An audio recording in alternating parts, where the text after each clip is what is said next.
Bom, então vamos lá. A gente vai ver um pouquinho agora sobre o ciclo do ácido cítrico, beleza? Ou também chamado de ciclo de Krebs. Então a gente vai ver ciclo do ácido cítrico, também conhecido como Krebs. Primeira coisa, né? A gente viu que o ciclo do ácido cítrico ele vai acontecer aonde? Aqui na mitocôndria, né? Então aqui a gente tem a mitocôndria. A mitocôndria, não tem ali não. Enfim, vai acontecer aqui na região da matriz da mitocôndria, beleza? Então ele vai acontecer na matriz mitocondrial, tá bom? E qual que é o principal objetivo desse ciclo do ácido cítrico, né? O principal deles é a redução de NAD e FAD, né? Ou seja, formação de NADH e FADH, que vão ser utilizados lá na cadeia respiratória para produzir ATP, oxidação completa das biomoléculas, né? Então a gente viu que na glicose, né, a gente tem aí na glicose, né? Vou colocar aqui. Na glicose, a gente tem 6 carbonos que se transformam em piruvato, né? Então a gente tem 2 piruvato com 3 carbonos cada. Quando esse piruvato ele entra lá na mitocôndria, né, lá na matriz da mitocôndria, ele é transformado em acetil-CoA, que tem 2 carbonos. E esse acetil-CoA ele entra no ciclo de Krebs. E esses 2 carbonos aqui, eles vão ser liberados em forma de CO2 e água. Beleza? Então seria basicamente isso. Quando a gente fala que acontece a oxidação completa, né, das biomoléculas, significa que os carbonos que restaram ali da glicólise, eles vão sair em forma de CO2 e água. Beleza? E a reposição de intermediários, né, é justamente os intermediários que vão atuar em outras reações, né, em reações anabólicas, por exemplo, porém a gente não vai entrar nisso, beleza? Agora vamos lá. A primeira coisa, né, para que a gente tenha aí o ciclo do ácido cítrico. O piruvato, formado a partir da glicólise, né, ele vai entrar lá na matriz da mitocôndria e quando ele chega na matriz da mitocôndria, ele vai ser transformado em acetil-CoA, beleza? Através do complexo piruvato desidrogenase. Beleza? Então a gente viu que esse complexo piruvato desidrogenase, ele vai retirar hidrogênio do piruvato, formando NADH+, né? Então a gente vai ter aqui a formação do nosso primeiro NADH+, e ele também vai fazer a liberação de CO2. Por quê? Porque aqui no piruvato a gente tinha uma molécula com 3 carbonos. E o acetil-CoA é uma molécula com 2 carbonos. Beleza? Então, o complexo piruvato desidrogenase forma o nosso primeiro NADH+, e o acetil-CoA. Beleza? Vamos lá, continuando. O acetil-CoA, então, ele vai entrar no ciclo de Krebs. Beleza? Então, aí, ele vai entrar aqui no ciclo de Krebs, ou no ciclo do ácido cítrico. E quando ele entra no ciclo do ácido cítrico, ele vai se unir ao oxalacetato. Então a gente vai ter o oxalacetato se juntando com acetil-CoA, né? Mais a ação de uma enzima que é a citrato sintase e vai formar o citrato. Beleza? Então essa é a primeira reação que a gente tem aí. A junção do acetil-CoA mais o oxalacetato, então o acetil-CoA mais o oxalacetato, formando o citrato. Aí o citrato, né, que foi formado, ele vai passar por uma outra enzima, que é a aconitase. E o que essa enzima vai fazer? Ela vai transformar o citrato em aconitato. Para que isso aconteça, esse citrato ele vai perder uma molécula de H2O. A gente vai ter liberação de água. Por quê? Porque a gente tem 2 moléculas de hidrogênio e uma molécula de oxigênio saindo desse citrato, beleza? Então, se a gente for olhar aqui, ó, o terceiro carbono do citrato, a gente tem um OH, né? Aqui a gente já não tem esse OH, né? Aqui a gente tem 2H, aqui a gente só tem um, tá? Então, isso vai fazer com que a gente tenha liberação de água para o citrato virar aconitato. Continuando a nossa reação, o aconitato ele vai passar pela enzima aconitase e vai formar o isocitrato, beleza? Só que para que isso aconteça, né, a gente vai ter uma molécula de água se juntando a esse aconitato. Então agora a aconitase ela vai fazer um papel contrário do que ela tinha feito antes. Então a gente vai ter água entrando, né, e o aconitato vai virar isocitrato, né? Então se a gente for ver aqui, ó, aqui no aconitato, né, lembra que aqui a gente não tinha nesse terceiro carbono nenhuma molécula de hidrogênio. Agora a gente volta a ter um OH aqui, né? E aqui também, né? A gente tem mais aqui um OH, né? Aqui não tinha. Então a gente tem que o aconitato, ele vai formar agora o isocitrato, beleza? E o isocitrato, ele vai passar pela ação de uma enzima, que é a isocitrato desidrogenase. Então a gente viu que enzimas desidrogenase, o que elas fazem? Elas liberam hidrogênio da molécula. Então, quando ela libera essas moléculas de hidrogênio do isocitrato, a gente vai ter a formação do NADH mais H+. Então, a gente vai ter a formação do nosso primeiro NADH mais H+, beleza? E de onde saiu esses hidrogênios, né? Justamente daqui, né? Dessa água que entrou. Então, a água entrou, a gente tem mais hidrogênio no isocitrato. Esse hidrogênio sai através da ação da isocitrato desidrogenase e forma NADH. E aí, o isocitrato forma o acetoglutarato, beleza? Continuando aqui no acetoglutarato. O acetoglutarato, ele vai passar pela ação de outra enzima desidrogenase, que é a acetoglutarato desidrogenase. Ou seja, a gente vai ter aqui a formação de mais uma molécula de NADH, beleza? Então a gente vai ter mais NADH sendo formado aqui.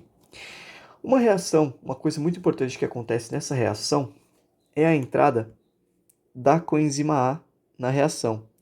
Então aqui a coenzima A ela volta a fazer parte da reação do ciclo do ácido cítrico, beleza?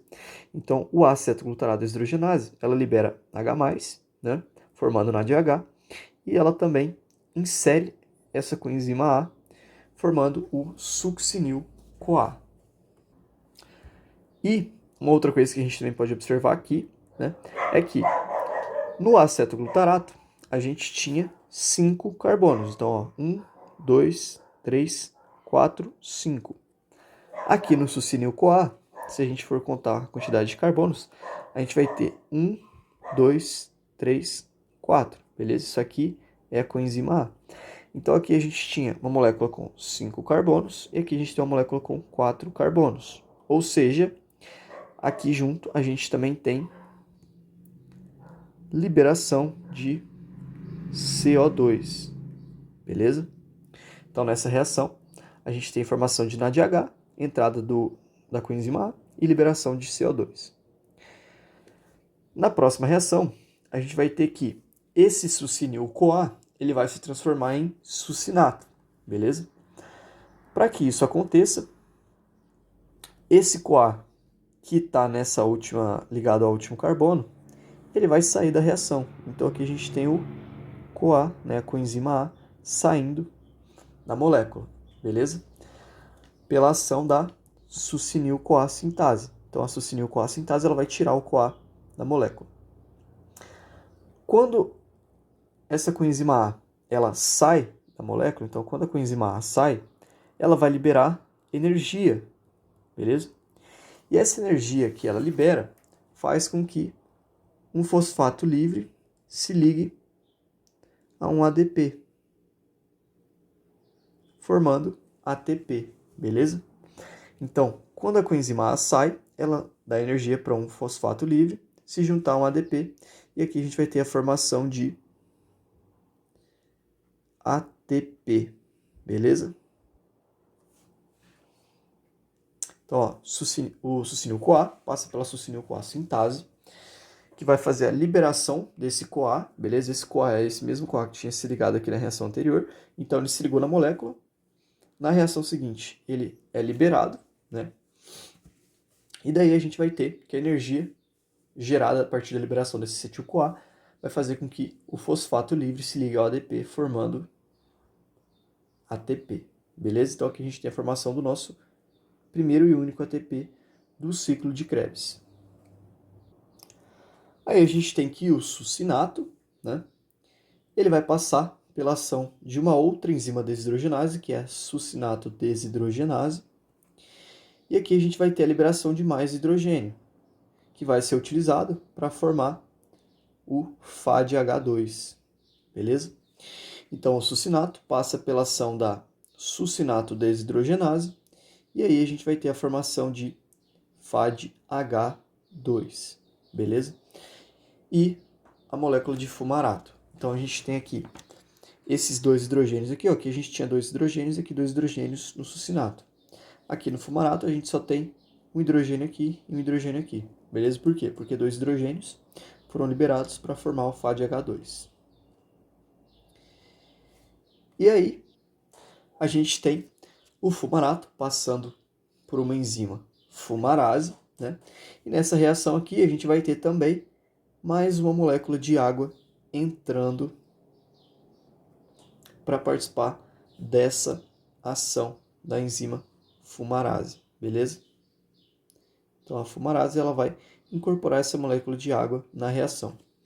E aí a gente vai ter a formação do malato. Aqui a gente tem a formação do malato, beleza? Esse malato ele vai passar pela ação de uma outra enzima, que é a malato desidrogenase. E essa desidrogenase ela vai tirar duas moléculas de hidrogênio do malato, formando assim mais um NADH+. Então a gente vai ter a formação de mais um NADH+, e a formação também do oxalacetato, beleza? Então aqui a gente também tem a formação do oxalacetato. Então é a formação do oxalacetato que mantém, né, o ciclo de Krebs ocorrendo. Então a gente viu que o ciclo de Krebs ele inicia com a formação do oxalacetato, né? Então a gente tem o oxalacetato se juntando ao acetil-CoA, né? Essa junção desses dois forma o citrato. Depois a gente tem o citrato forma aconitato, o aconitato forma isocitrato, aceto-glutarato. Aqui a gente tem a formação do nosso primeiro NAD. Então a gente tem aqui um NAD H. O aceto-glutarato forma o succinil-CoA. Então aqui a gente tem mais um NADH+. O succinil-CoA, ele forma o succinato. Aqui a gente tem a formação de um ATP. O succinato forma o fumarato. Aqui a gente tem a liberação de um FADH2.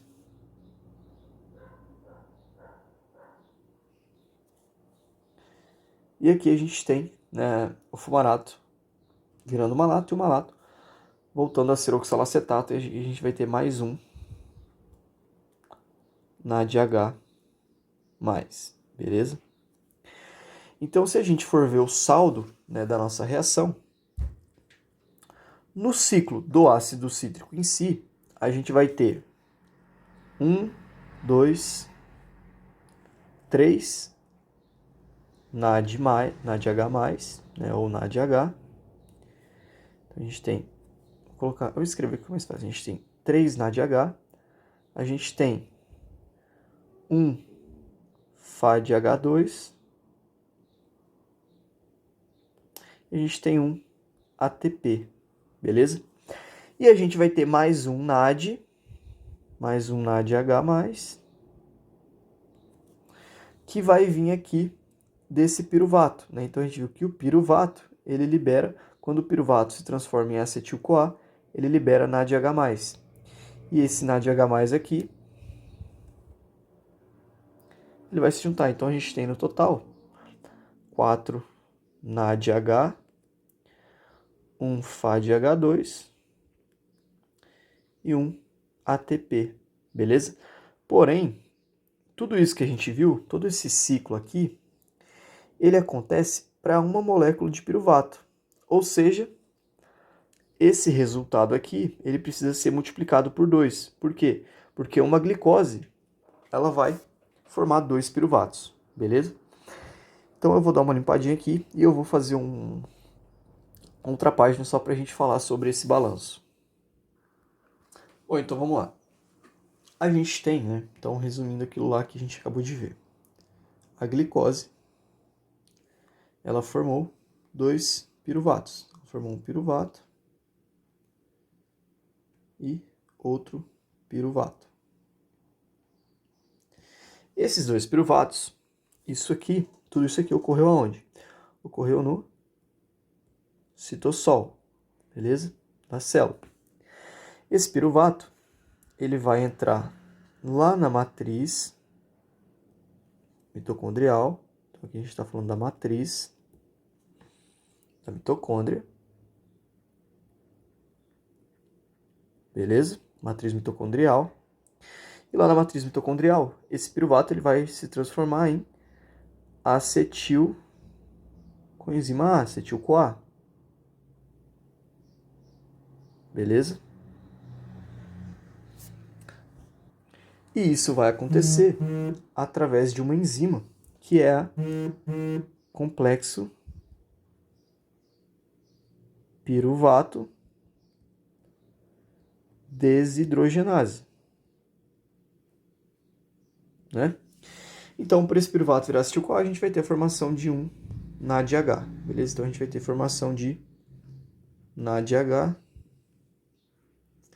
Também vai ter liberação de CO2. Beleza? Tá. E aqui a gente viu depois, né, que esse acetil-CoA aqui,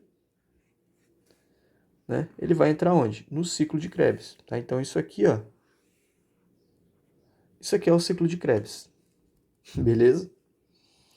Imagina que essa bola aqui é o ciclo de Krebs. No ciclo de Krebs, a gente vai ter a formação de um NADH, NADH,